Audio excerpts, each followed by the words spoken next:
there. It's the Loveline. I'm Adam Carolla. He is Dr. Drew. Dr. Drew is a board-certified physician and addiction specialist medicine guy.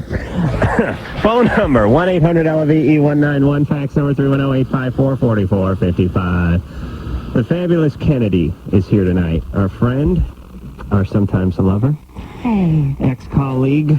I think she was an ex-colleague over at MTV. I was never in MTV, yeah, technically. Drew and I have been colleagues for a long time. Long time. But we were, you were at MTV when we were at MTV, right? Yeah, but we never worked together. I was on your show once, but we never got to work together. It still makes you a colleague, though, doesn't it, in some way? What do you care about? How long ago? 92. 92 is when you started or when you left? When I left. When did you start? 91? 91, yeah. You were there that long. And you guys met then, you fell in love, you had your first child. Little Rico, he's 12 now. God, he's cute. He's got Drew's eyes and... Rico Suave. And Kennedy... Rico Suave Pinsky. Kennedy, how long has it been since you've been off MTV? Almost 2 years. Wow. Seems like only yesterday. And what an adventure it's been since then, I have to say. Well, let's talk about that. We know... It's just so uncomfortable. You did the Olympics. Can I lower the chair? Sure. Yeah, okay, good. Now you look miserable. You did the Olympics in Nagano. Yes. You've been doing some other sports casting type stuff. Yes. Actually, when we last saw you, you were going to Japan, remember? We were laughing about Nagano. Yeah. No, I think I think I was on one other time, just for no reason. Yeah, she came back from Japan, and then, of course, we had a lovely steak meal with her when we were in Seattle a couple months ago. That was very nice. That was some quality time. It's a little off-air bonding time. Toured Kennedy's lovely abode, which is in Seattle, and now she's got herself a book out. It's called Hey Ladies. These are tales and tips for curious girls. Is this a lesbian book? Yes, it is. What's curious mean? Curious to me means lesbian. Means bi. Anything to you means lesbian.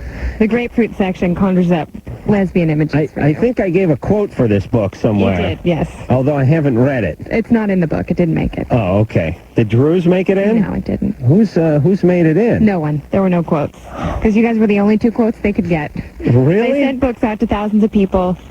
Well, tell us what's in this book, Kennedy. It is a collection of essays. There's about 40 chapters, and it's all sorts of different things that I experienced growing up, and just, funny little things like why I think people should have a varied music collection. And there's a chapter in there about my mom's breast cancer, and there's a lot of stuff about body image, and, parental communication, and how to stare at someone on the subway. What not to do on a date, how you should conduct yourself in the girls' locker room, things like that. Kennedy, I think you're a role model for other gals. I don't know about that. I really do. Oh yeah, I do. Absolutely. I mean, thanks. Yeah, don't you think? Absolutely. I mean, look at her. She's drug-free. She's. I was when I wrote the book, if you know what I'm saying. She's in a monogamous relationship. She's got her life going. She's very successful. I mean, you're driven. You're a little bit of a hypochondriac, right? But that's all right. Speaking of my sore throat, it just started a couple of days ago, and I have glands, and I've ruled out throat cancer because I stopped smoking so long ago. But then I saw Civil Action on the plane with John Travolta, and now I'm convinced that I've gotten something from the drinking water. Yeah, all that bottled water you drink. Yeah, that Seattle's a real cesspool. What a dump. You can barely breathe in that city, Drew, you know what I'm saying? Big lakes and mountains. There. Yeah, it is beautiful. All right, so... radio town. Hey, ladies, the name of the book. Radio town. I didn't realize Seattle, a lot of people drive, a lot of people listen to radio. The freeways weren't set up for all the congestion and all the people. So traffic there is really horrendous, which is good if you like to talk on the radio because people are forced to sit and listen to you if they so choose. And by the way, I was there. It's beautiful every day. The whole rain thing, that's just to keep you away. Good. It's working. Although there were 92 straight days of rain this year. That's BS. Kennedy is also doing the radio over there in Seattle. How's that going? Very fun. Oh, good. Very fun, and probably the hardest job I've ever had. Really? Yes, having to talk for 3 hours straight about things that when you have to sound like you know what you're talking about. Oh, horrible. Seriously. I know. Being a VJ, they just plug you in, pull the string, wind you up, and go. Right. But this, you actually have to read. She said the R word, Drew. Well, I am going to read your book. Drew's coming on with me tomorrow. I am. You're doing what? I told you about that. Yeah. And then what did you accuse me of with that? Not coming with me. Yeah, but where's with? To the television center. Yeah, it's the museum. Oh, you're broadcasting from the Television and Radio Museum or Academy? And what time? It's 11. from 10 to 1. No. But it's 11 to 1 for you guys. Special time. Right. Okay. And I wasn't asked to do this, right? You were asked to do it, but yes, I think you you were. have man-show commitment. Oh, okay. All right. I wanted to talk to Drew the other day because we were talking about the last few days. We've been talking about like there was this one issue in Washington State. They're trying to get an initiative passed that takes away control of state-run liquor stores from the government. So there's privatization of hard liquor sales, basically, because in a lot of states they call them open states. You can sell booze wherever you want, and I think California is an open state. I'm going to go out on a limb and say that. And so, the people who are for state-run liquor sales say that, well, excuse me, if you go out and let people buy hard alcohol anywhere, then it's going to be a country of drunks. And I said, well, that doesn't address the problem. Yeah. And I kept asking these people, like, what about addiction? All right, we'll talk about it tomorrow. Yeah, that's good. I like it. I'm speechless. I needed a Drew. Well, I'll tell you, you can't buy we booze can talk- at a nudie bar. I'll Absolutely. tell you that right now. You know what I'm saying, Drew? What's that? Adam's got a real dilemma here. Well, if you go into a nudie bar, if you go into a topless place, you can buy beer. Yeah. This is in California. But if it's bottomless, you can't even buy beer. No. And you can't buy I hard. don't understand that. Like Humanity. if you see coochie and you're drunk, you're just going to go up on stage and... Kill people. I don't really think that's what it is. I think it's more of a, listen, you're getting enough, pal. You drink a soda. You Sit better down. believe your eyes. You're looking at some snatch, drink a soda, and relax. I think that's basically what they're saying. They don't want guys to get too far out of hand because It's after all, what kind of society do we want to be living in here? Yeah. right. I mean, we're guys looking at that and drinking hard liquor. I mean, come on. We want to believe that there's still some morality left, which there isn't. So don't even try. Henry, you're 15. Yeah, what's up, guys? Hey. I just want to say you guys are awesome. I think so, too. I listen to you guys almost every night, and if you guys are still on, we get home, I stop the car, and I've run the battery down a few times listening to the rest of the show. Wow. What a supreme compliment. Thank you. Henry? Henry was on last night, remember? Oh, that's right. You're on hold for a while? Yeah. Yeah. Adam, when you're in charge, I want to be like the leader of your execution squad to go out and take care of business. That's Well- good. Very timely, too, Henry. Nice to have it. Interested in killing. Go ahead, Henry. Anyways, I just want to ask a question about my sister, and she just like tends to like date these complete assholes, jerks. And, How old is she? She's 21. Was your dad sort of an asshole? Yeah, actually. Imagine that. Well- I'm shocked. It's like he seems like he could be like the nicest guy, and then blah blah. After a couple beers, just like at night, he's He was an alcoholic. I don't know. Sort of sounds like I it. understand that alcoholics react with rather substantial changes in their character, often under the influence of alcohol, and the whole defining characteristic of alcoholism is consequence. And if he's harming his children and he continues to use alcohol, that's alcoholism, even if he's doing it once a month. He's her stepdad. Well, So who is she going out with that's so bothersome to you? He's just like he's like a drug addict. He's a jerk, and surprise. and he's going to be her baby's father. And Ew. baby. Oh, no, you don't need a baby at 21. Not no. unless you're Mormon and you've already been on your mission. That's considered a spinstress for our listeners, the 21-year-old with child. You know what I'm saying? Just like a grandmother. We haven't established yet that this is the only child. Does she have any other kids? no, Not Okay, living. good. And this is his child? yeah, it's going to be his child, and he also has another child from a previous relationship. Okay. Fantastic. Henry, there's somebody, well, I don't want to say. I don't know what you can do about it, Henry. Unfortunately. Do you have a good relationship with her? Yeah, we're friends and everything. Does she do drugs too? What? No, she doesn't. She's not. How about going to an Alateen meeting? Is she a teenager? 21. She's 21. Al-Anon. Take her to an Al-Anon meeting. Okay. And tell us to help her deal with her. Tell her it's for her Future child and her yeah. future child. And tell her to read Hey Ladies. She should have read it a while Several ago. chapters in there about abusive alcoholic drug addict boyfriends. Oh, boy. Hey, listen, all you screwball dads and stepdads out there, all you boozers and sexual harassers and whatnot, believe me, you'll have your day. Now, you may never go to prison, and no one may ever do anything to you, but you'll have a daughter who brings home drug addicts Yeah. with tattoos who park their van on your lawn, and that'll be sort of your sentence. You know what I mean? Yeah.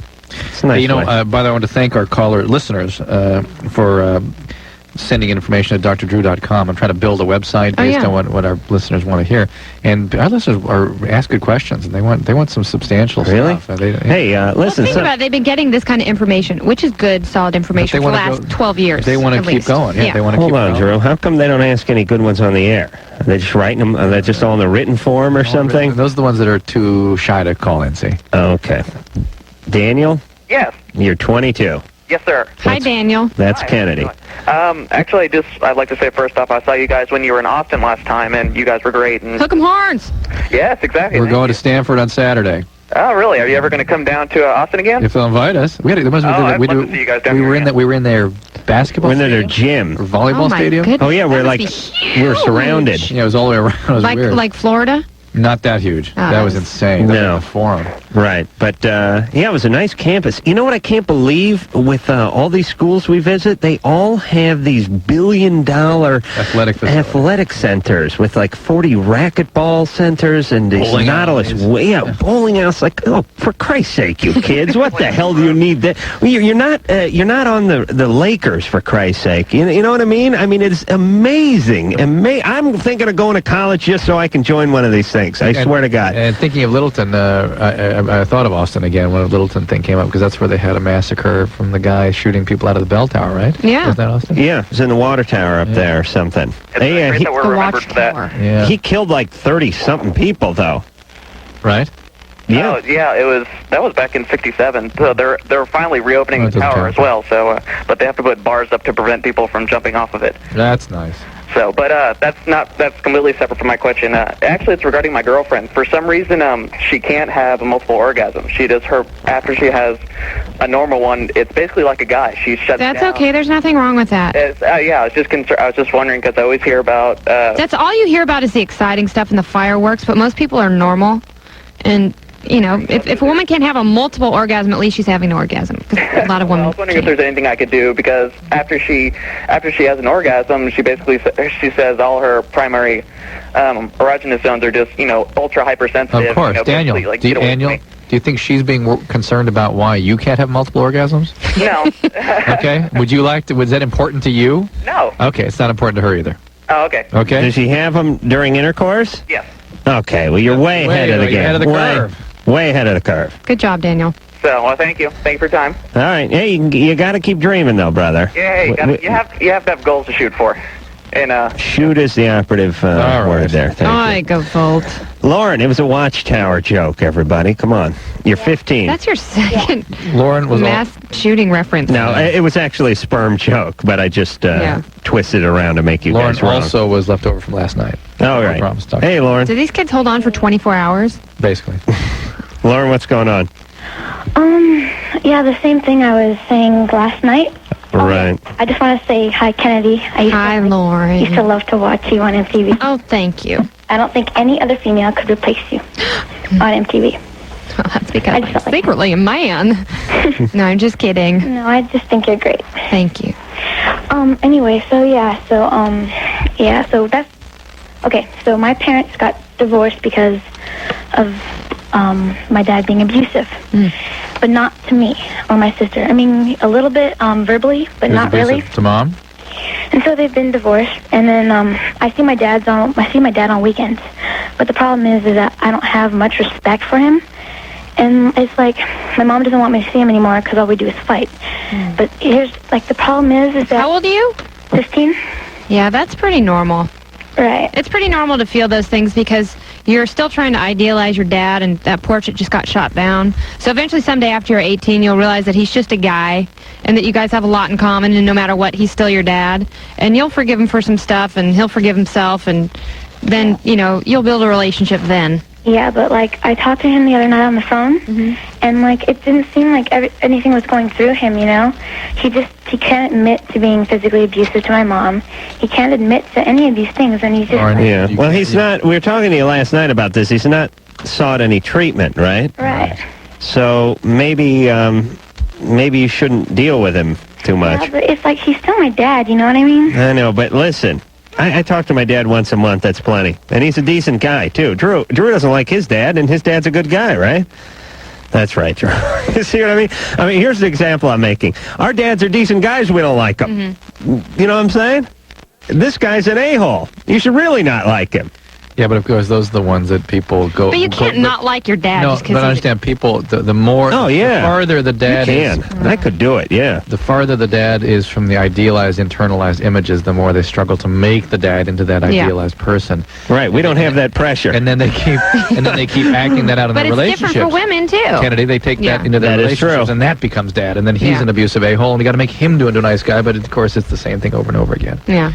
Yeah, I don't know. What? What? No, that's I think that's fine. That makes sense. I'm just processing. Okay. No, that totally makes sense. But, you know, I think it's really common for women to be so frustrated because, you know, you do idealize your father. And when he does anything wrong when you're that age, and you know everything and you feel like you are perfect, your parents, you expect them to be. And when they let you down that much, not just a little bit for being parents, but even go the extra mile and really screw with you, then you're super pissed for years and then you get over it. All right, so Lauren should... Drew, this is where you jump in and save the show.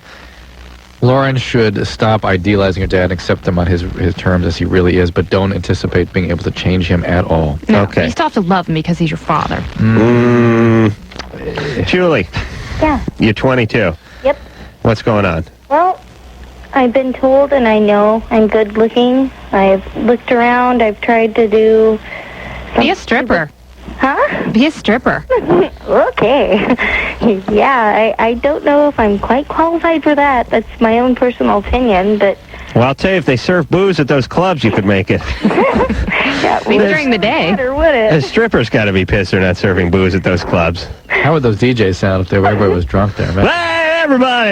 Hey, Johnny, everybody! Well, the Candy's coming up today. Hey, we're going to hear a song from Poison.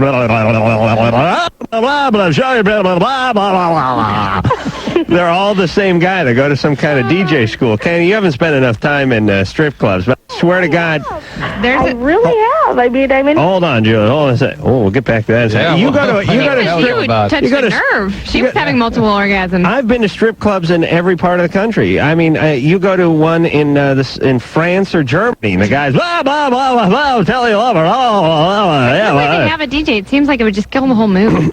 It annoys everyone. I talked to a smart stripper today who's a writer, and she's actually writing a book.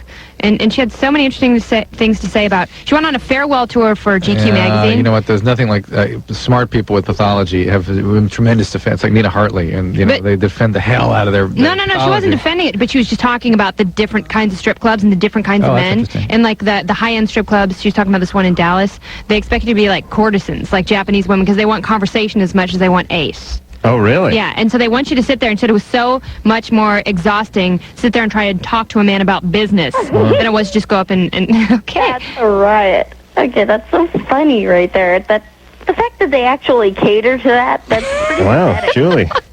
I mean, Got her own thing going on.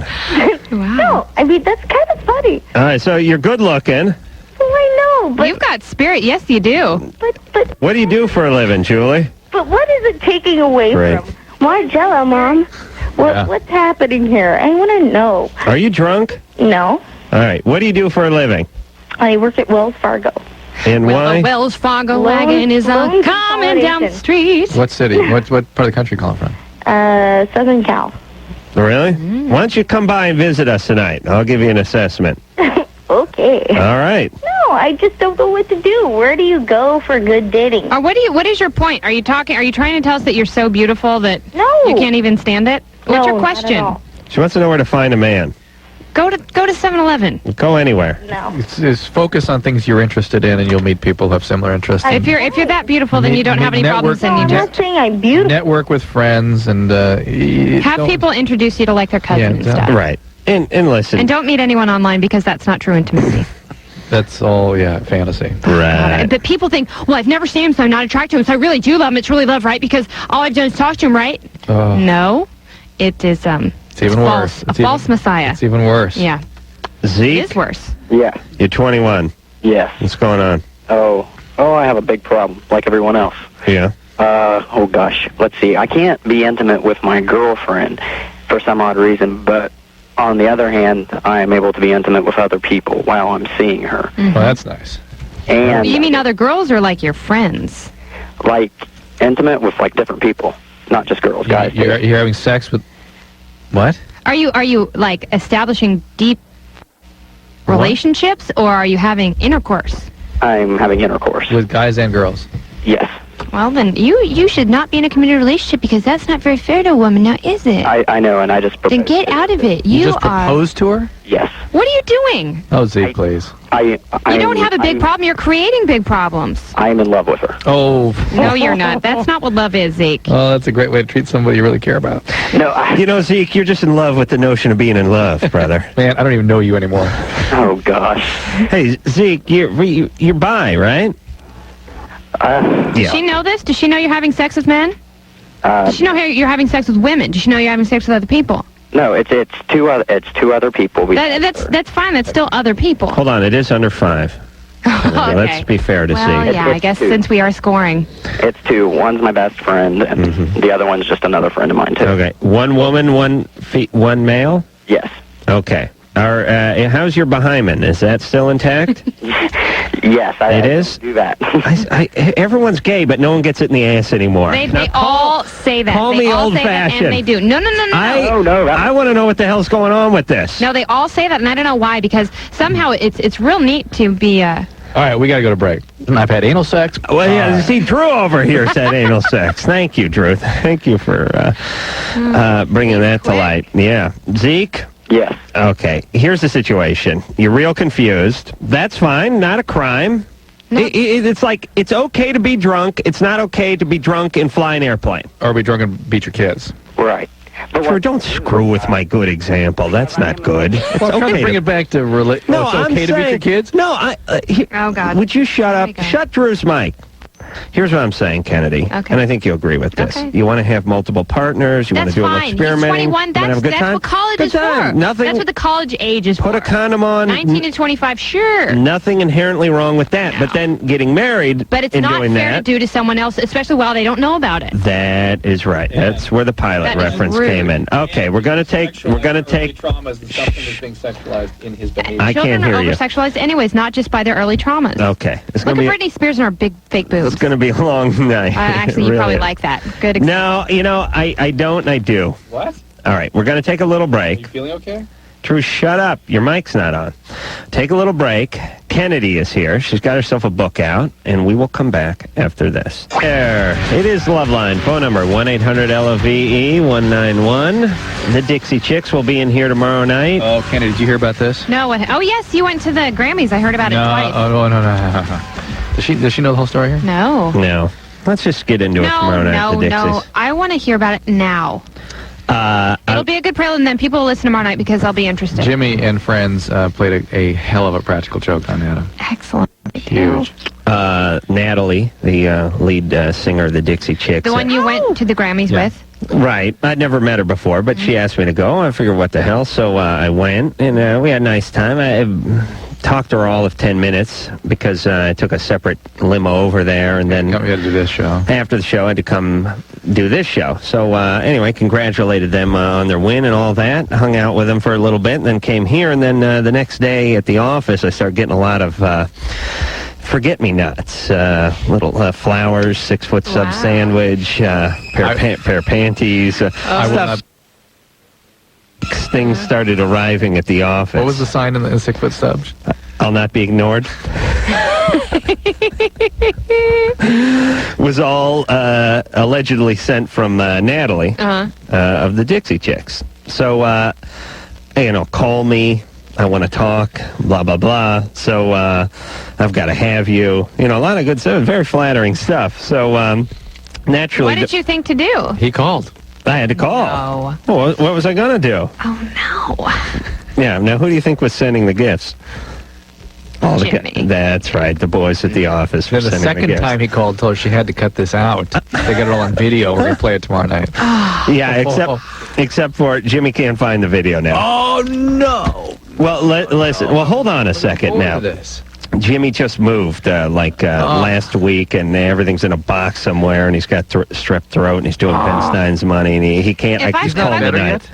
He's not in good If shape. I've got a didn't he sore call throat me? right here's its strap. No. No. Why didn't he call you? Because you prescribed something to him that gave him like an allergic reaction or Yes, something. That's right. That's right. Oh, look at him. He's proud. He almost killed my The partner. swallow part, not the breathe part. I'm sorry. Disturbed somaticizers around me. Help me. Okay. Can we just move forward with the show here But for a Jimmy second? was instructed to call me if the thing didn't go away in a couple of days. The rash? No, the rash I'm sure is gone by now. Right. But the sore throat. Yeah, he didn't want to bother you. He had to see somebody. Okay. Okay. Why didn't he come make an appointment? He can't. He doesn't have time to go to your office. So we had to call somebody to come to our office. I see. All right. Let's. What are we doing here, Drew? Who are we talking to? Are we finishing up with somebody? Did we finish? Yeah, I'd say we're done. Let's talk to Scott. He's been on hold for 1,000 years. I know. Counting last night. Scott. Yeah. Okay, so you're 15. Yeah. What's going on? I just want to say what's up, Kennedy. Hi, Scott. Drew, Adam, you guys are awesome. And Thanks. that Pick-a-Guinea that called a couple nights ago, she needs to get laid. That lady you called him bagged on. Thanks for remembering that slang term. That was the woman that was half black. Oh, yeah. And half Italian. Oh, wow. And I came up with that fabulous term, and she was pissed off at me, my derogatory Gee, I terms. wonder why. Well, you know, when you yell like that, you got to come up with a good one, like Pick-a-Guinea. All right, so what's going on? Yeah, in my biology class, we were, reading some stuff about hereditary diseases. Yeah. And here we about go. alcoholism, like it skips a generation. Sometimes. And my grandma was an alcoholic. Yeah. And I'm kind of like the people I'm kind of hanging out with, like juniors and seniors and stuff. I'm kind of getting into the drinking scene and partying and stuff. And I don't know what some signs are, or like if it's going to affect me. And like some of the girl I'm with is kind of like all the girls I'm basically attracted to kind of pressure me into doing that stuff, and just kind of. Well, I bet is it your mom's mom? My dad's. Dad's mom. The basic feature is momentum and consequences. So if you're starting to have a little momentum with the substance and things are starting to happen as a result of the relationship with substances, and you're suspicious about your genetic makeup, that's probably the beginning of it. We call that incipient alcoholism. Yeah, but other than that, being 15, there's a lot of peer pressure. A lot of 15-year-olds do this. I mean, do you drink on weekends, or do you put booze in a thermos and bring it into school with you? No, once in a while, like during the week, but mostly just weekends. Yeah. But I mean, I don't know. I'm like, I don't know what to look for, and During the week is the kicker. Yeah. it's not. I mean, it's not If you too got often. to drink during the week, then Yeah. He's suspicious. It's usually when you're suspicious, it's because of something going on. yeah. I mean, because like a lot of one of the girls I'm interested in now is kind of getting me to do it more, and I don't know. No, then Well, find another girl that But doesn't Scott, want you to do it. if it starts happening, it's not about her. It's about your biology and your sort of. Yeah, she could be fine. She may not be. Right. What is she doing to get you to drink? Just because she goes to parties a lot, and I'm just kind of go with her and just I don't know, just You don't have to drink there. Yeah, I mean, listen, if you just pick a beer up and nurse it the whole party and, tell everyone it's your Just put 16. it to your lips. Yeah, but if he's an alcoholic, it won't work like that. Yeah, that's true. It doesn't work like that. He'll keep drinking it? Well, the thing is, like, the only time I drink is to get drunk. Yeah, That's another kicker. Well, that's the only time I another, drink, red isn't it? flag. At 15. Oh, at 15. But wait, hold on, Drew. Don't. That's the only time I ever drink, isn't it? But yeah, yeah, that's true. Out of- 15, what are you going to do? Like, wow, this margarita tastes really nice. Yeah, I want to sit down with a complex Chardonnay and really go over a good book. Yeah. I mean, of course, you're 15. You're drinking Boone's Farm in the park, for Christ's Yeah, sake. that's Of true. course you drink to get drunk. Please don't bring yourself up as an example. As you know, I have my serious suspicions. Drew's waiting for me to snap. You better hope I don't, Drew. You go right down with me, brother. I'm getting some. You understand? I'm the Get my sea legs of legs. this show. Oh, please. Please. And he's getting Drew, cocky. do you drink? Very occasionally. He doesn't mind it. He can put down a beer or two. Yeah. Oh, yes. Corey, Yes? you're 16. Yes, I am. What's going on? Hi, Corey. Hi. Hi. Well, I called last week. I'm the one. Do you have a brain cancer or something? Yes. Oh, jeez. What's going on? Brain tumor. Yes. That's right. All right, you weren't willing to have a boyfriend because you didn't want to put him through that, right? Yes. Well, what's happening now? Well, since then, he made the decision that we were incompatible. Incompatible. Yes. Did he know about your tumor? No, not to the fullest extent, and it just decided it wouldn't work. He was leaving. it's probably all for the better. As far as medical developments, yes, in fact, it is cancerous. Most likely benign, unfortunately inoperable due to its position. So we're looking into treatment and things like that. Well, benign and cancer are not the same. Those Yeah, exactly. These are opposite ends of the spectrum. You can't have one and the other. They told me that most likely it won't affect me to the point where I'm taking years off my life. But they definitely have some concerns about the fact that it's there at all. More tests. Like, how would it get there at 16? When I was about 4 or 5, I had a small growth underneath my eye. Mm-hmm. And they think it comes from that. It's still sitting in a lab in Burbank. So they're going back to check that. Basically, all they can tell me is more tests for the next, 6 months of my life. Wow. And they have a sample, a cell sample of the thing they took out from behind your eye 12 years ago in Burbank? Yeah. Oh, I love that stuff. Don't they ever throw any of that junk out? I think they just Well, the slides. They keep the Why do they want to throw the smallpox virus out? Why can't they keep it for research? I just read this big thing. It's a big debate all over the world that the small they're called like tracks or something in Russia and the United States. Right. And they're worried that they're going to be used for bioterrorism. Right. That's why. Yeah, but why? That's why they want to throw it out. Yeah, but why not keep it? Because what if there's another outbreak and we don't have any left to treat? Vaccines? Yeah, exactly. They probably cover their bases a little bit before that, though, don't they?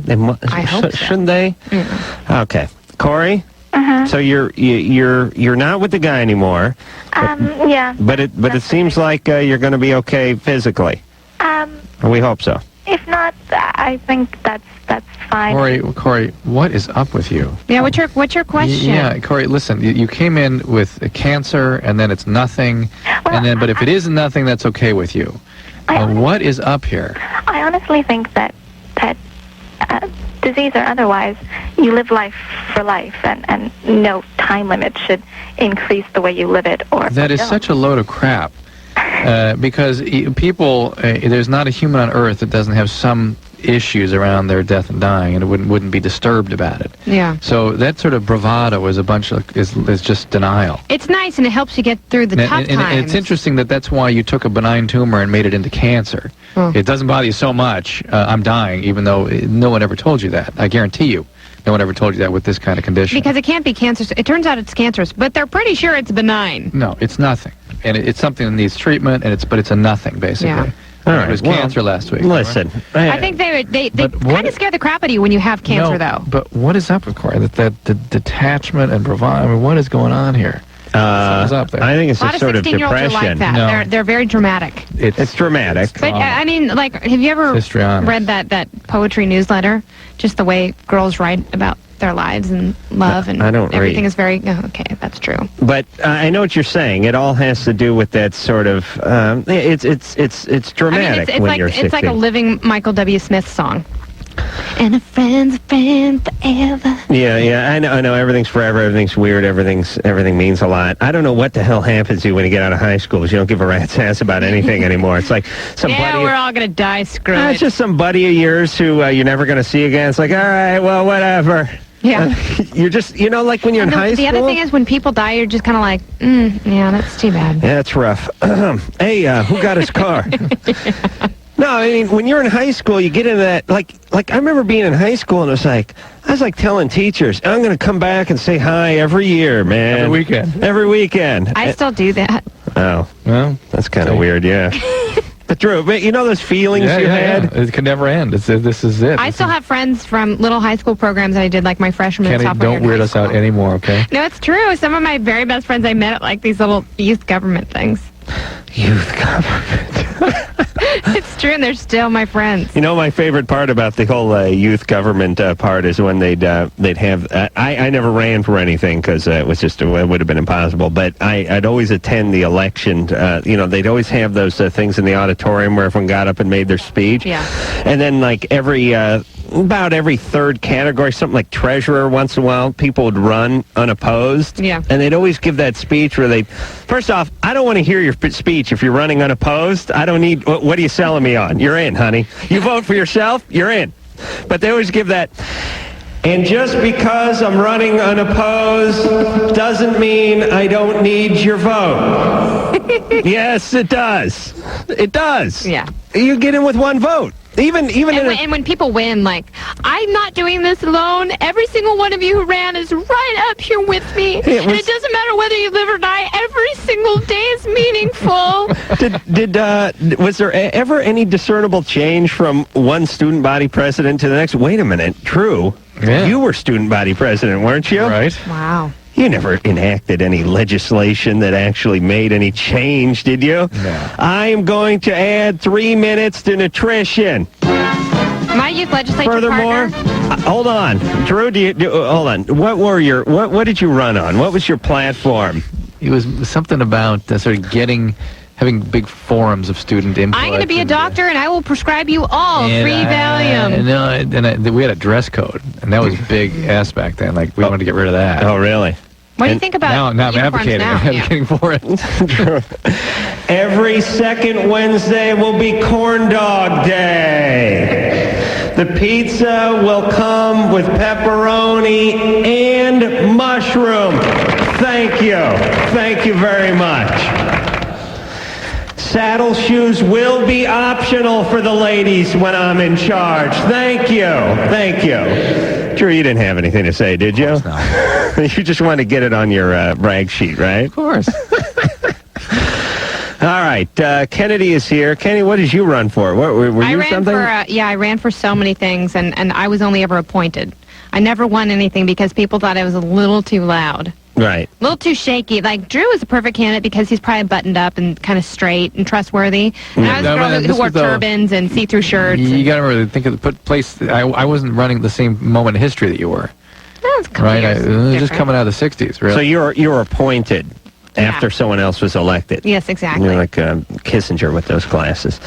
All right, we'll take ourselves a little break. When we come back, we'll speak to Heather, who's 23. Girlfriend has decided she's heterosexual. Oh. Now, how to talk someone else into her. Some sense into her. Oh, my God, Drew. Thank God. See that? Everybody, student body president.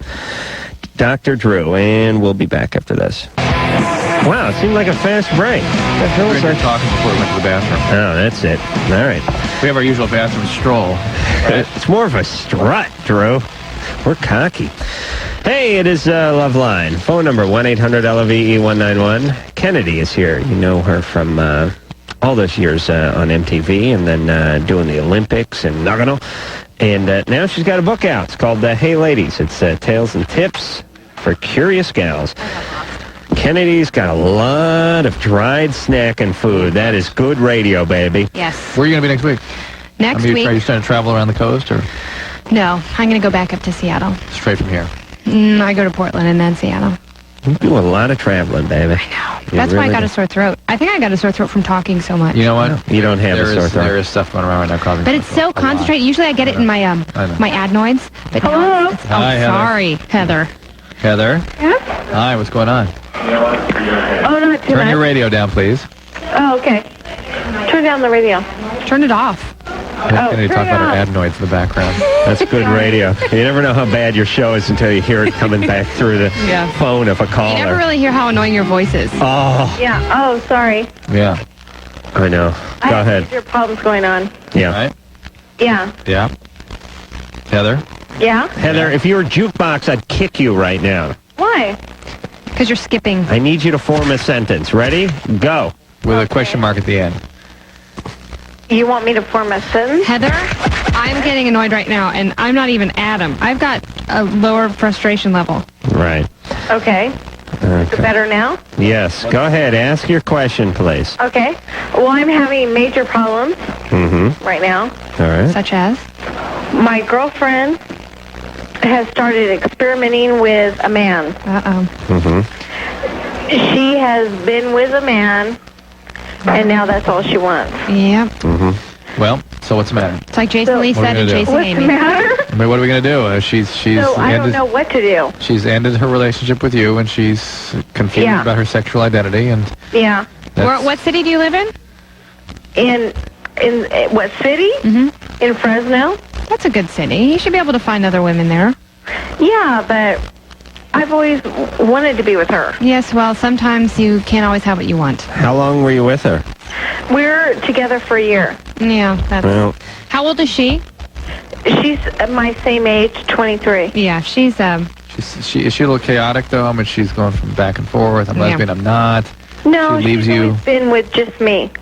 She's never been with anybody else. No. No one boys? else. never been with a boy? No. well, then Wow. she may not be a full-fledged lesbian. What got her? Obviously not. What got her over to the dark side? Which is the dark side? The boys.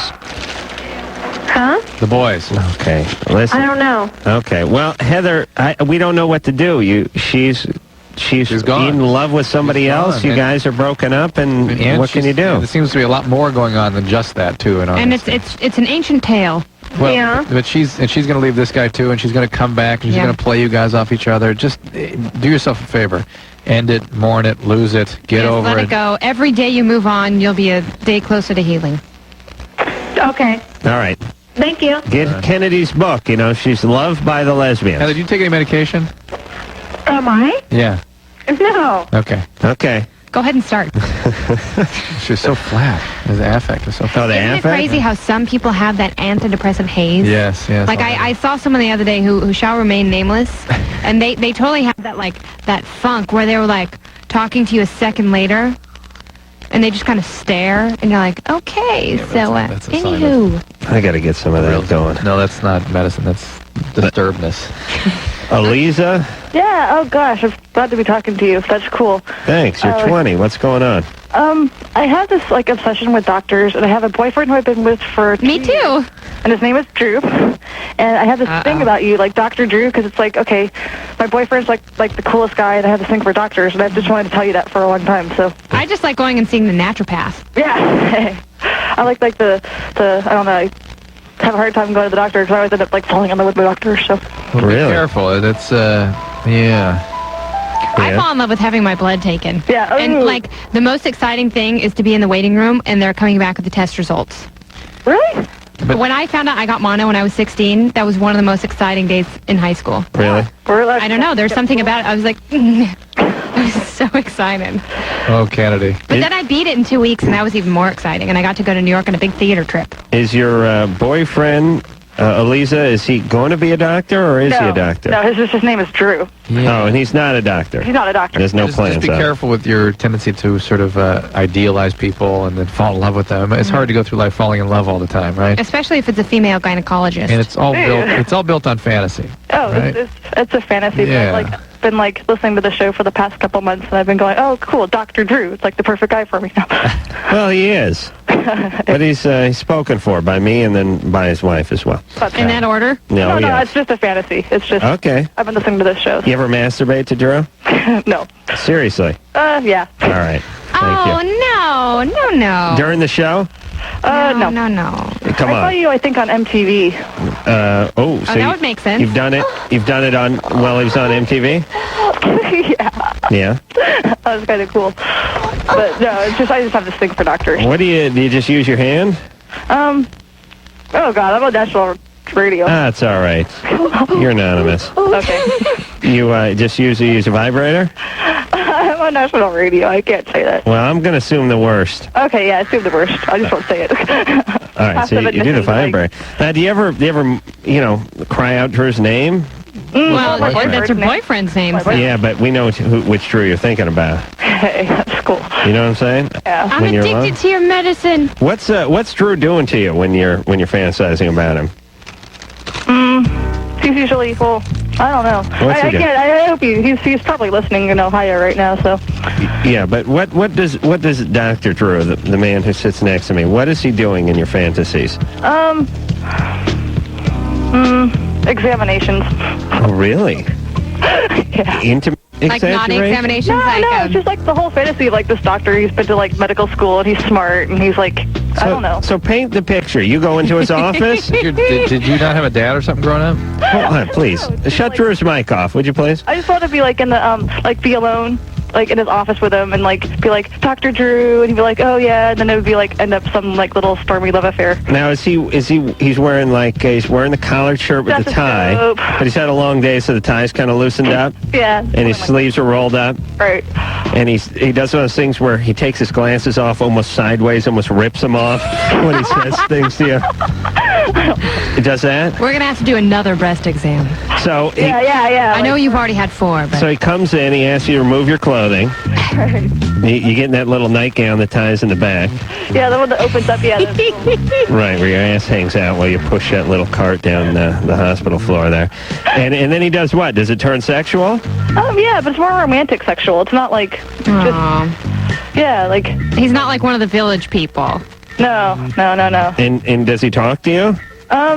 No, it's more just like it starts out professional and then it gets like just more. Right. Right. But Yeah, that's good. It's just a fantasy. I don't think I've ever even dated. I don't know. It could happen. All right, Elisa. But thanks a lot. I'm glad I got through. Okay. Okay. I think that's important. I went out with a med school student for a couple weeks because I thought it'd be good for my hypochondria. Yeah. And he didn't know anything about anatomy. So it's got to be... and he would stay in the bathroom for like 7 minutes at a time after the toilet had flushed. It's intimidating. It would be very intimidating dating Kennedy as like a med student because she probably knows more than you do at that stage of your education. Absolutely. Like I remember calling when I was like, I broke my radius. And he's like, wait a second, is that in the arm? Yeah. I was like, okay. Right. Yeah, and he was like 2nd or 3rd year. Never date a man who knows more about your vagina than you do. What was that? Is that from... I don't know what that Flirting is. with Disaster? Oh, City of Angels. We're going to take a break. Kennedy is here. Drew's here. Oh, he's disrobed. And we'll be back after this. Oh, yeah. Everybody now. Loveline will be right back.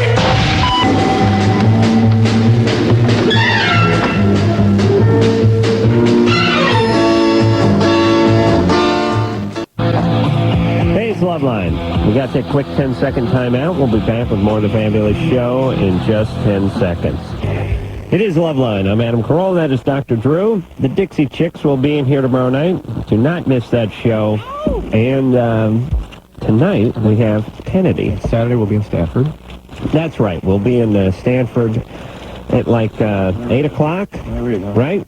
Doing our gig there, Drew? Just got the itinerary. I love Stanford. Go to the Creamery. We'll be at the... What's the Creamery? Hold on, we'll be That's a little loud. at 8 o'clock at the Frost Amphitheater. All right. All right. Why is that ironic? Robert Frost was a big professor at my college. Oh, he was? He was? Wow. Wow. That's right. They have that at Valley College, right? Oh, no, wait a minute. You went to CSUN. That's right. Okay. It is Loveline. Phone number 1-800-LOVE-191. Kennedy has a book. It's called Hey Ladies, Tales and Tips for Curious Girls. It's all about women in agriculture. Right. And there's plenty of tips, and it's just good. It's a fast read. It really is. I haven't read it, but I think it's a fast read. It actually is, because the chapters are short, and they're like Pringles. You can't read just one. Yeah, I know I would really enjoy this book if I enjoyed books. You ready to move forward here, Drew? Let's do. And we'll speak to William. Hey. Hi, William. You're 19. Yeah, I'm from Seattle, too, so hey, Kennedy. Hi, William. Okay, my question is, Woo! is when I was coming out to my dad, he one of the things he told me was that, because when I was little, and my testicles didn't descend all the way, that there was a possibility that I had both a loss of fertility and testosterone levels. Yeah, so what? Well, I'm wondering if, like, some of the side effects, what some of the side effects for the loss of testosterone levels would be, because... you wouldn't have a voice like you have. You wouldn't have a deep voice. I know, but, I mean, like, sexual drive-wise, would that have anything... It could drop off, potentially. It could be a drop in sexual drive, but not necessarily. But it wouldn't... Like the people that go on Maury and they're neuters. Yeah. It wouldn't change your proclivity, would it? No. No, I mean, but I mean... Are they descended now? I'm not saying, I'm not saying the drive actually, but the ability to actually climax without have any... Because I was on Prozac for a while, and... That absolutely will shut you down. Well, I got off that, not for that reason, but... Take a little St. John's wort, honey. That'll shut you down, too, if it's working. Really? Any serotonin replica inhibitor. I thought it just made you sensitive to the sun. If you're using enough to have a pharmacological effect, you're going to have side effects. I mean, that's just the way it is. on 40 milligrams. That's a pretty good dose. I take a high-fiber laxative. Where are you going with all this, William? What's the deal? Well, I'm just wondering is there any, if that is in fact a result of the testosterone drop off? Is there If what? Because of the, What? I'm having a hard time ejaculating? Yeah. Climbing. Did you have a spinal cord injury? And that's a new thing? A new problem? Well, it's, not new. I thought it was because of the Prozac, but now that I've been off that for like 6 months, it's... Well, here's a good question, William. I'm no Columbo, but I'm going to put on the trench coat for a second and ask you this question. Were you ejaculating fine before you got on the medication? I wasn't having sex at that point. And you weren't you hadn't masturbated? I have no problem getting off with myself. Had you masturbated? Yeah. All right, listen. You're going on hold, you jackass.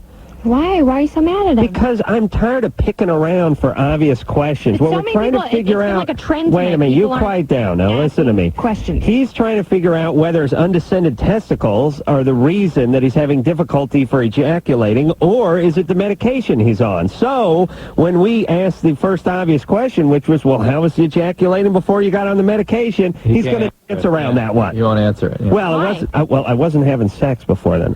Okay, but was anything coming out of your dick anyway? Well, sure, yeah, but please, I'm tired of dancing with people. William, we'll get back and talk to you. You've been on hold for 45 minutes. You can stay on hold for another 20 minutes, and then we'll talk to you. John?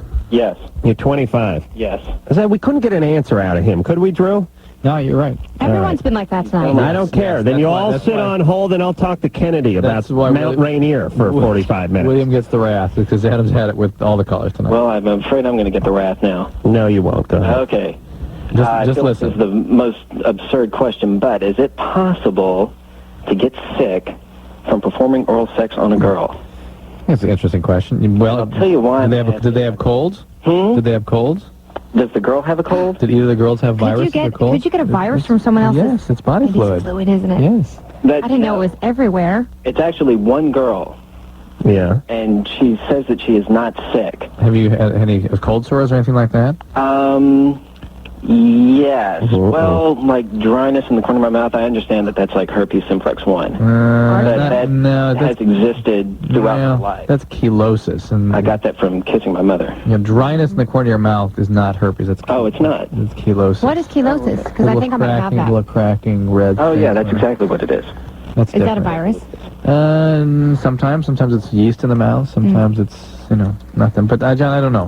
Nothing rings true about this for me. Okay. Maybe you're allergic to something. My doctor said it's allergies. Yeah. It was very coincidental. Cause I talked to the. Everyone second guesses their doctor now that they can talk to you every night. I was talking to the head of allergy at allergy immunology at UCLA, and he was saying he cannot tell the difference between a cold and an allergy. He can't do it. So. I was talking to a guy who produces porn, and what's his name? No, I'm just he couldn't tell the difference between. No, I don't know. Whenever Drew has a conversation with someone important. Cold and allergy, when allergies go on for weeks and a cold, your whole body feels miserable. You're not just sneezing. Not necessarily. Really? Sean. Yes. You're 17. Yeah. What's going on? Hi, Sean. Wake up, Sean. Okay. Like on Friday, I asked this young girl, I told her how I felt about her, and she's a friend, but now she's avoiding me and not talking to me. I mean, she likes you, and she doesn't know how to control her feelings, No, right, it means maybe she's not interested, and... Or maybe... Holy crap, Kennedy may be right. or maybe, I mean... again, I'm no Mrs. Columbo. Sean sounds a little depressed.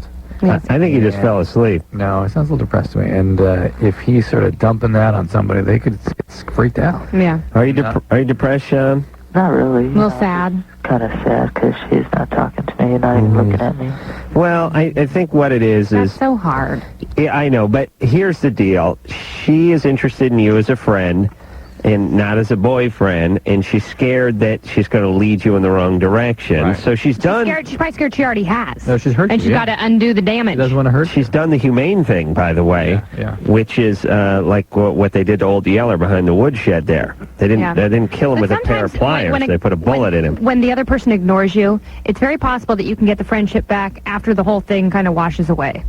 But it's just kind of uncomfortable. Yeah, but he doesn't even care about the friendship. He only had the friendship because he wanted to get in her pants in the first place. It's all natural. Right, Sean?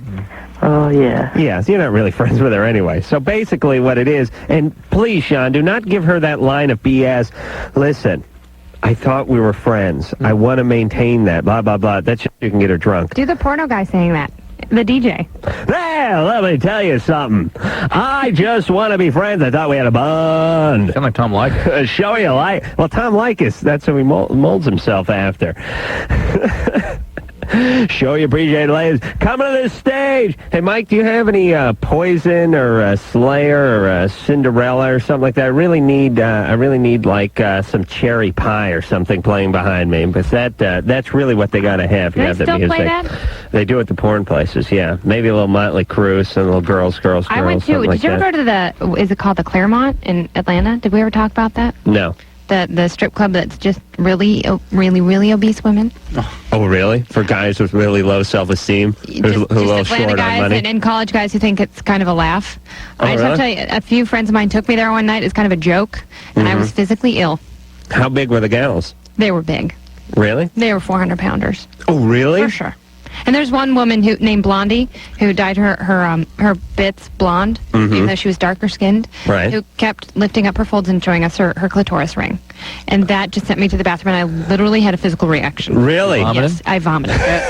She lifted. How short-sighted and Well, you couldn't expect her lifting folds and Lifting exposing folds, clitoris crushing rings. beer cans with breasts. that's a human being. Really? Well, That's now a that I could human get being. behind. It's a human being getting really close with. Yeah, it was disturbing. Wow. I could really dig that. If you only saw it, Drew just. Drew's falling apart over there. I got to go to this club. I don't know if it still exists. What would be the lightest girl there? 250? Yeah. Wow.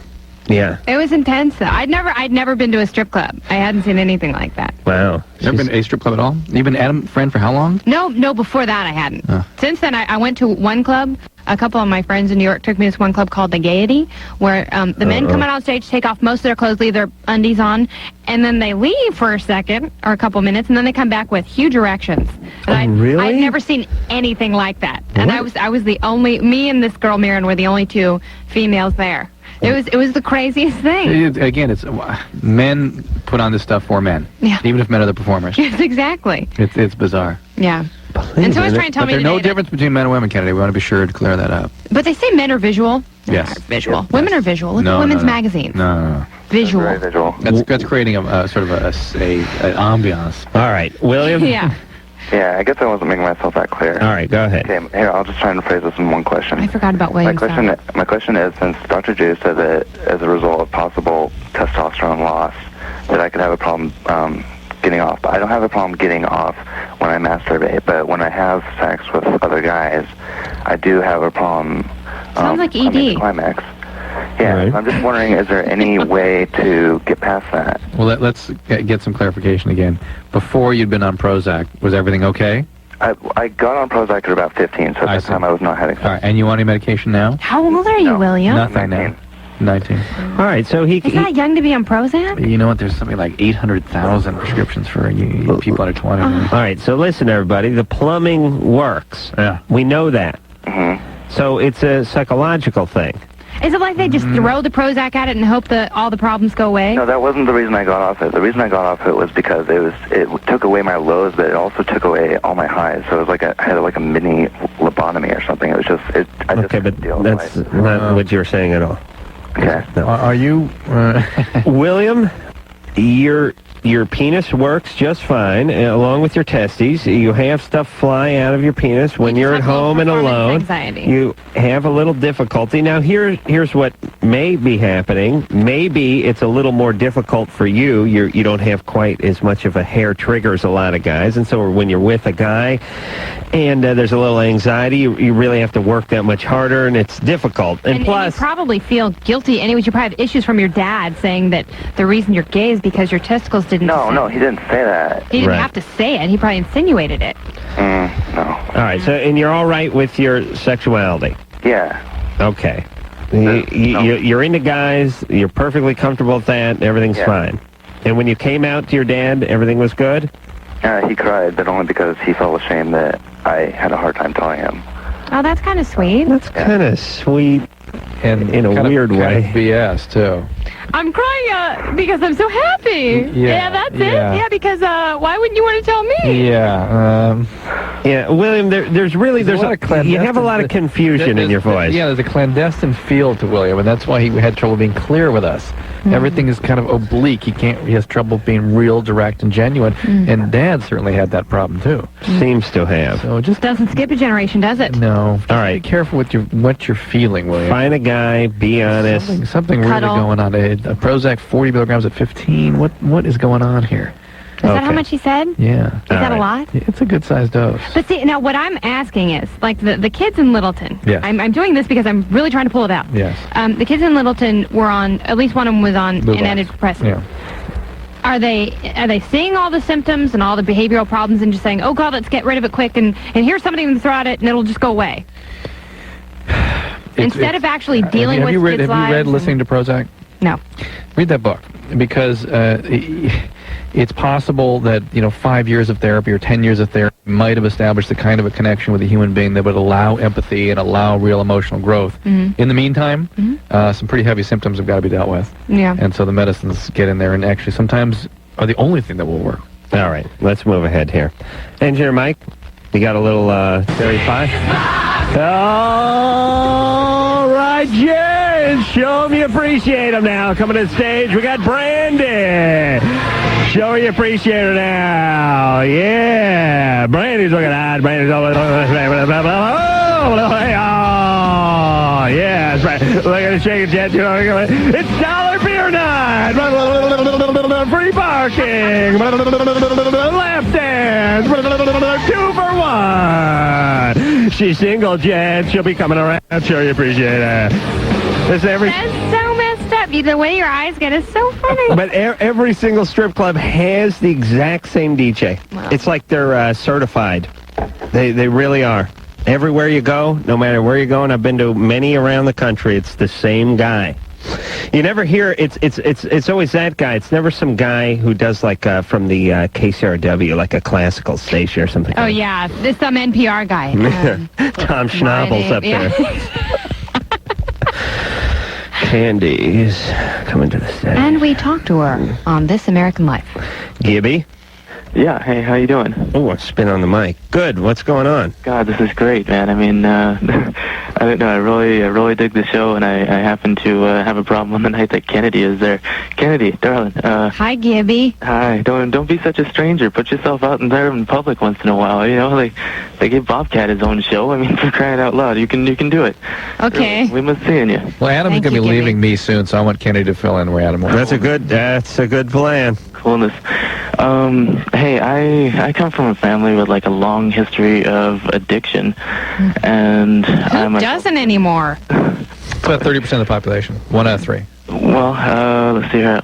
I guess that all started when I was about 9 years old. I guess I started to become addicted to traffic, and I had to hear vehicle like on a daily basis pretty soon, and pretty soon I'm walking around saying, oh great God in heaven, child, I love you. And, that's not traffic though. I mean, that's the Ides of March. Yeah. Traffic sings the low spark of high-heeled boys. What the hell is that Traffic song? Wasn't Steve Winwood in Traffic? Yes, he was. Anyway, give me a question. The question is... He doesn't have a question. He's just screwing with you. No. I'm just trying to encourage your behavior, Adam. That's all. Yeah, somewhere there's a question coming. Okay. But anyways, my mother's going to be coming down from Washington State to visit the family and stuff like that. She's not going to be staying in the home, and basically I've been trying to kind of sober up for a while to be able to get better employment. Everybody wants a potty test nowadays, and like that's just kind of that's like breaking bread between Mom and I, as like smoking pot in town, and it's kind of settling down. And what's your question?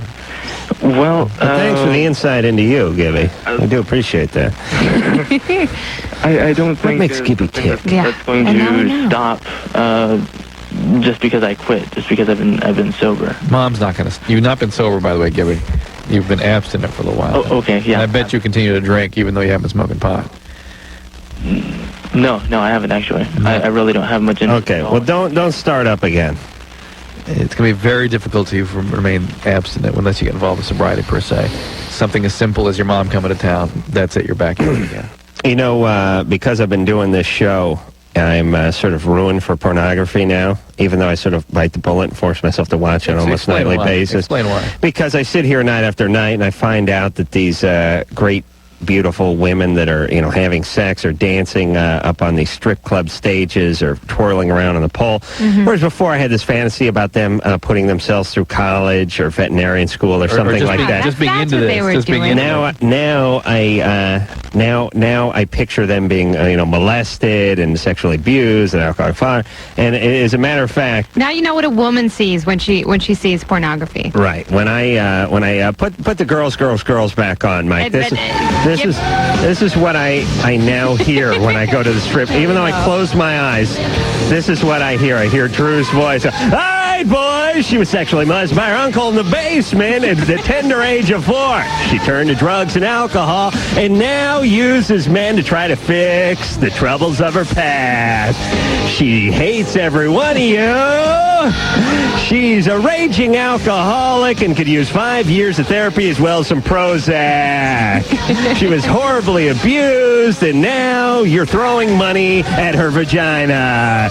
She's going to use that money for therapy or possibly to kill herself. Boys, be generous. One more crystal ball for ya. Oh, and now it ruins. But I still go, Drew, and I keep a stiff upper lip. Do you really still go? Only when I travel. I like to go to You travel a lot. Yes, he does. Yeah. All right, but when I travel and have a little time, because we don't have time. He behaves himself with me. He really does. We don't have any time. All right, I've seen you two together. We behave It's ourselves. kosher. Yeah, absolutely. Right. The fabulous Kennedy's here. We're going to take a little break, and when we come back, we'll answer more of your questions after this. Okay, fine. I'm Adam. That's Drew. She's Kennedy. Kennedy has herself a book out. That was the funnest job ever. Hey, ladies. What, writing the book? Yes. Why? Because it was the most freedom I ever had. And but there's still a lot of self-doubt because you're doing something completely by yourself. And you sit there and you tap away at your little computer and you think, oh, this is funny. And then I'd send... The editor gets it. Yeah, I'd send like 5 chapters at a time to my editor every couple weeks, and she'd be like, no, let's throw this one out. And I'm like, Moo Girl in the Mirror? But that's the funniest thing I've ever written. She's like, no, it's the exact replica of Fruits of Love. Do you know one of the hardest things it seems to me that I've just sort of figured out semi-recently is working with someone you trust or someone whose judgment you respect, and there's many idiots in this business. Oh, yeah. And everyone's got a great sense of humor except for they're idiots and they don't have a good sense of humor. Yeah. And the problem is when you're getting started on something, like you hadn't written another book and had before no this, idea. You listen to them, and you then realize later, like when we were doing those promos for the original Loveline, that people are idiots and you shouldn't listen to them. Now, did you like your editor? Yeah, she turned out to be amazing. And I was able to trust her opinion from the very beginning because she and I are the same age, and she knew exactly what I was trying to do, and she was so good about steering me in the right direction because I would start going off, and for a while I'd be too goofy or I'd be too serious, and so she would try and like pull me back and just try and get the very best thing out no matter what it was. And you typed everything yourself? That is the most impressive part of the book. The typing to me, is the not actual the impressive typing. part. I think typing it is. goes very fast. I don't know. It's thinking of the idea and having it already in your head because like I can't sit down and write until I have an entire chapter already. I think ideas are a dime a dozen. It's the physical typing of the book that I'm the most impressed with. The good thing about computers is you can edit without having to go back and retype everything. Yes. Like you can move paragraphs around. Oh, yeah. I don't think there's any way I could have written it in longhand. Although I think that's a very romantic idea. I don't think it's important to even attempt to teach kids how to type anymore with the computer and the internet and video games and all that. No, to type. No, I think it's important to learn how to type because I wish I knew how to look at the screen and type at the same time. No, okay, that might be an Like angle, typing but skills. what I'm saying is, Drew, your kids, especially the computer geek, I don't know which one that is. They're all that now. Your kids are not going to need, by the time they get into the 9th grade, typing lessons. No. I mean, their fingers are going to be moving along. But they have computer typing programs for kids as like Mario and, different video games where they're typing games so you learn like finger placement while you're playing a video game. I swear And then he shoots and kills people and splatters their blood with the letter H. Payoff, yeah. I swear to God, I'm going to sue the L.A. Unified School District for making me take cooking, sewing, in horticulture, and I've never taken a typing Who the hell needs class. horticulture in Los Angeles? That is my point. I mean, Drew, what's Cooking going and on sewing back you'll there? need. You need to learn how to make your own hot chocolate. Right. Yeah. Everything we made with we made Pillsbury popovers. Just Pillsbury dough with a bunch of Parmesan cheese sprinkled on top. So they're trying to poison me, basically. Oh, what a waste of time and money that goddamn LA Unified School District Marisol. is. Marisol? Hello. 19. What's going on? Hi, Kennedy. Hi, Marisol. How are you tonight? Tonight. I'm doing well, thank you. I was seeing you on MTV on Alternative Nation. That was a good show. Yeah, it was so Those were good times, Marisol. Oh, definitely.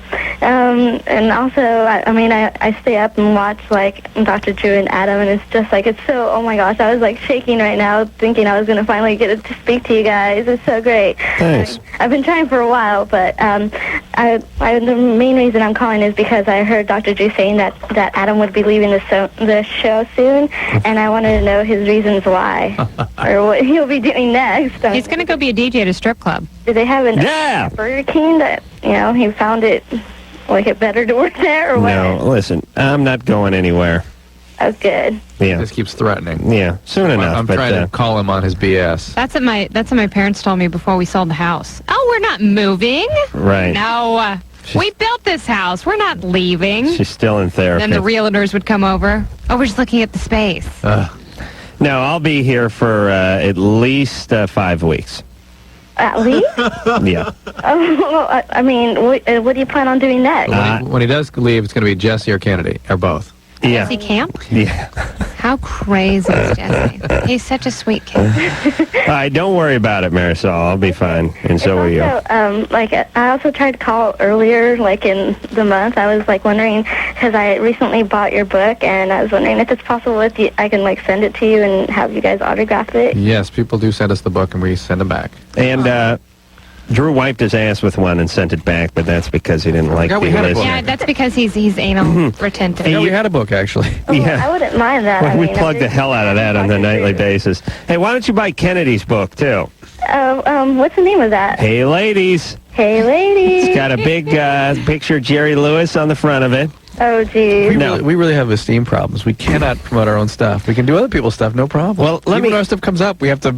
I saw your book, and Tina Bennett and I were in a bookstore, and we saw it, and we both went, oh. Is Tina Bennett your Yes. book agent person? Yeah. Do we like Tina Bennett? She is fabulous. Yes. She is fabulous. She's that smart lady from Morgan She's smart, and she's wonderful. All right. And honest and everything. All right. Marisol? Yes? You're fine. We're fine. Everything's good. Thanks for buying the book. We'll sign it if you send it to us. Okay. And buy Kennedy's book, too. All right. We'll sign that one. Send that in. I'll sign that, too. Yeah, he'll sign it. Kenny authorized me to sign your book. Yeah, of course. Like my check. I'll tell you what, Kenny. Write your name on a little piece of masking tape, and then when Marisol sends it in, I'll just go ahead and stick that right on the inside of the jacket there. Drew and I have... Is that what I think it was? What? Adam left me a message a couple months ago that I saved, where it's just like, Kennedy, it's Adam. Big fart.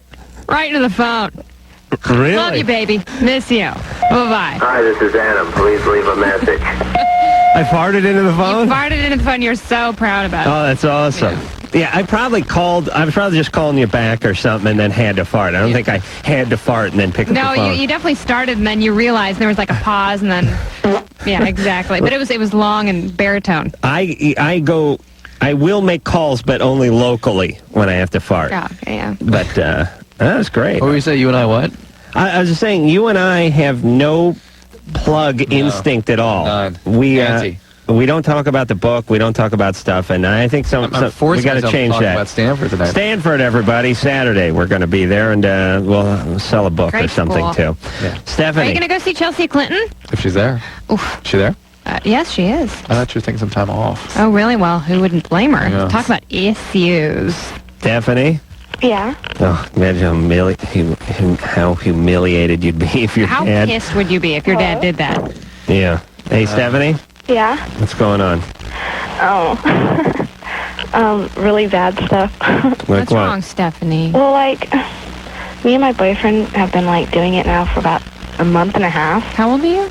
18. Mm-hmm. Mm-hmm. and it was our first time for both of us. Oh, good for you. That's sweet. And, do you have that not so fresh feeling that you have to tell your mom about? Huh? Nothing. Hey, what's going on? Don't try the conceptual humor of our listeners, especially at this hour. Well, recently, though, he's been, not been able to, keep it up or something. ED. He needs Viagra. Well, Really? look, no. Once he has that problem, it's going to keep happening because he's so frightened that it's going to happen again. That makes it happen. When a man is Tell him you think nervous, it's sexy when he does that. when he's anxious, they don't function. It doesn't work. Well, Okay? I keep telling him to not, think about it, to, relax and just go with it. But I don't know if it's because of how many times we do it, or... How often are you doing it? Huh? How often are you doing it? Probably a lot if they both just started. Yeah. How often? Just about every other day. No, it's not that much. Maybe give I him a thought you were little doing break. 3-4 times a day. Oh, well, yeah, on every other day. 3 or 4 times every other day. Yeah.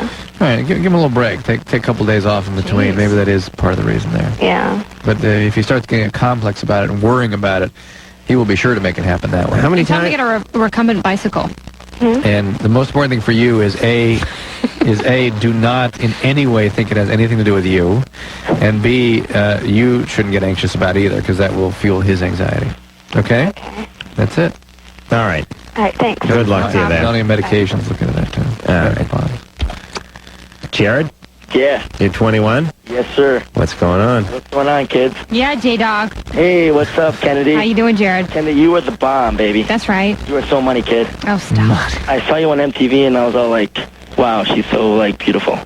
She is. But, She's the complete package. But it's funny that I say that because you guys know my question, right? No, it's No, what is it? Am I going on all across the universe? No, it's just us. Yeah. It's just Yeah, you're on The hold. Starfleet Command is picking you up. I'm on a hold. That's nice. All right.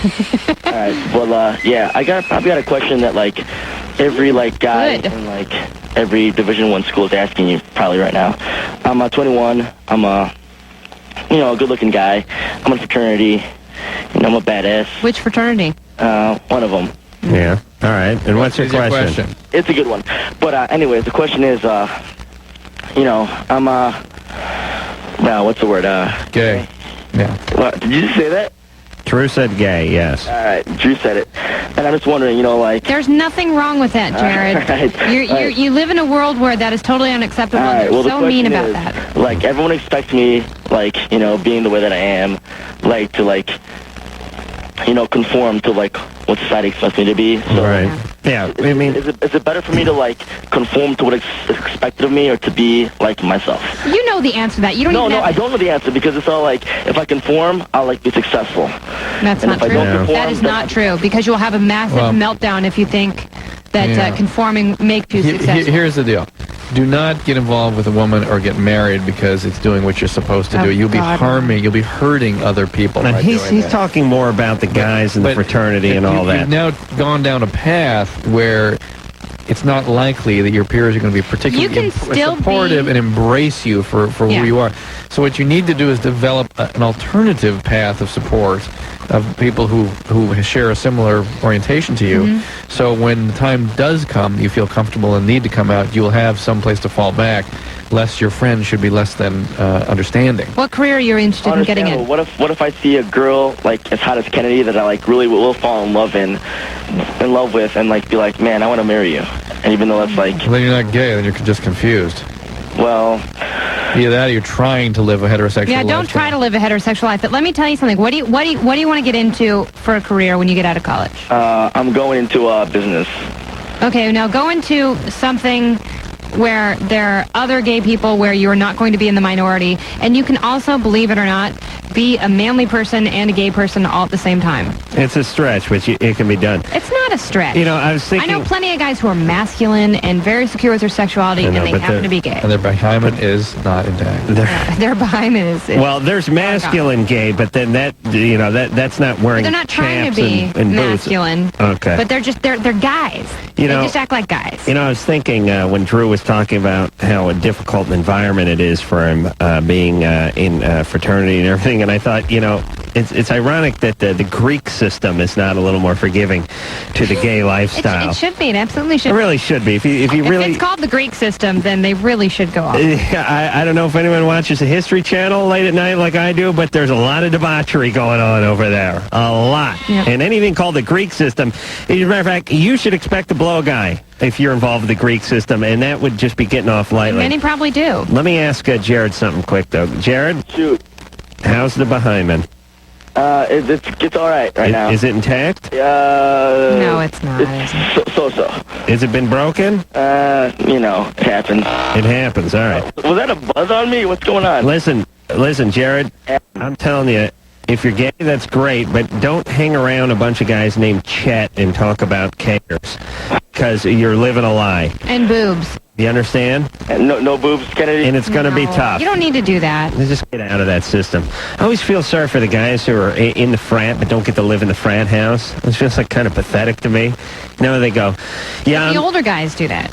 And the younger pledge guys do that too. There's they have to live there. No, but a lot of times there's no room in the house when they pledge new guys, and they don't get to move into the house until until their junior year or whatever it is. But it always seems so pathetic to me that there's like 175 guys in the frat, but only 35 guys in the house, and the other guys live in apartments, and it's like, Yeah, that's not.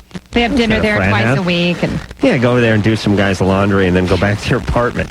Pathetic crime. But see, what Jared probably thinks is because he's so accepted in this peer group, right? That's really the only peer group where he'll ever be successful, and anything aside from that to him is a failure. Right. You'll be fine, Jared. All right. Drew decides, you know what I like about Drew? We're supposed to go to break at a certain time.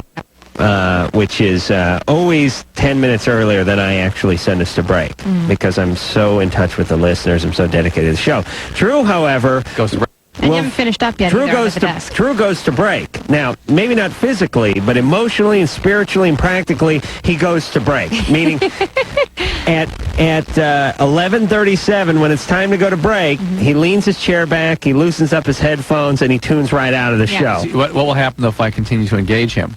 Oh, it'll just go. It'll go on. He's winding down. You know he's winding down. I just got to stand back and let him. Okay. Dr. Drew is right. All right, we'll take a break. We're going now.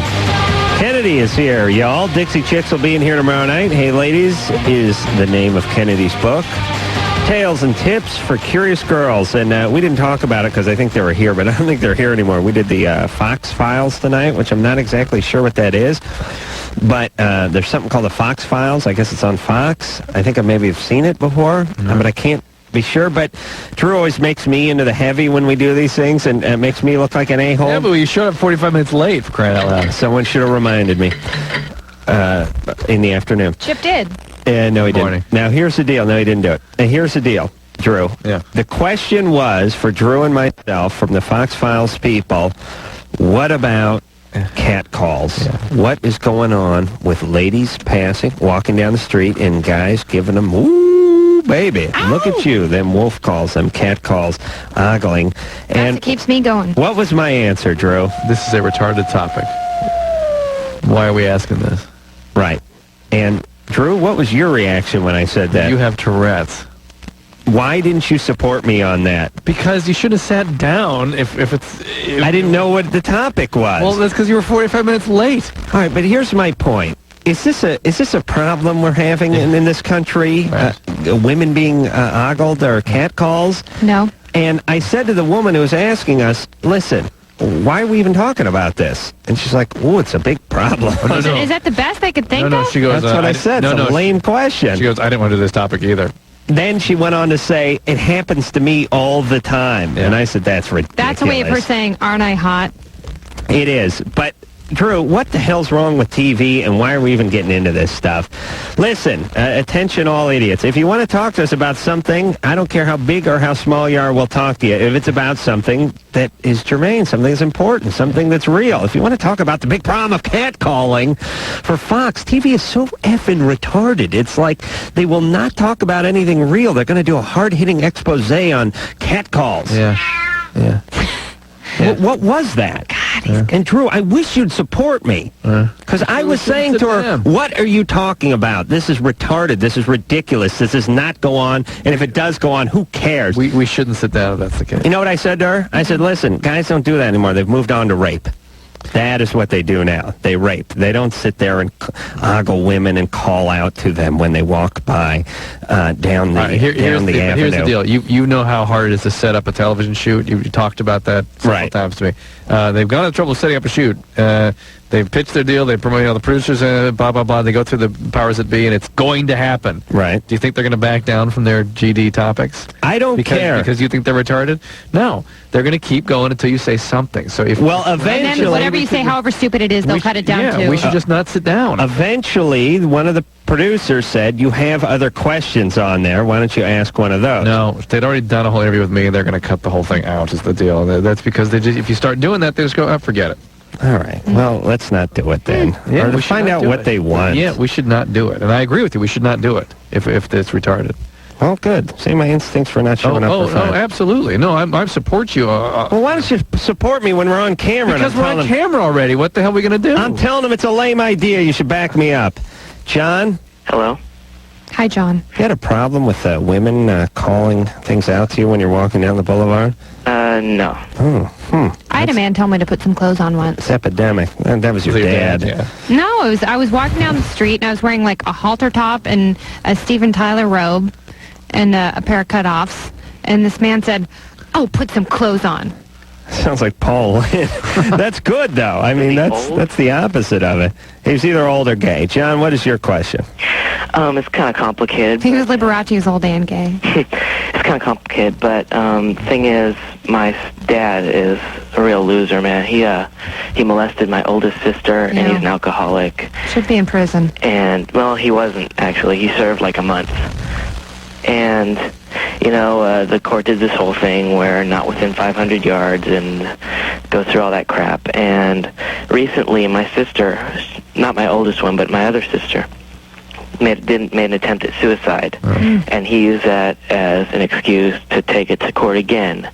And this time there was about a year of... Are judges in this country just screwed? What was he trying to figure out in court, though? He was trying to get visitation rights. No, judges can really, really, really screw with families, and they do. Well, so did the judge grant him that?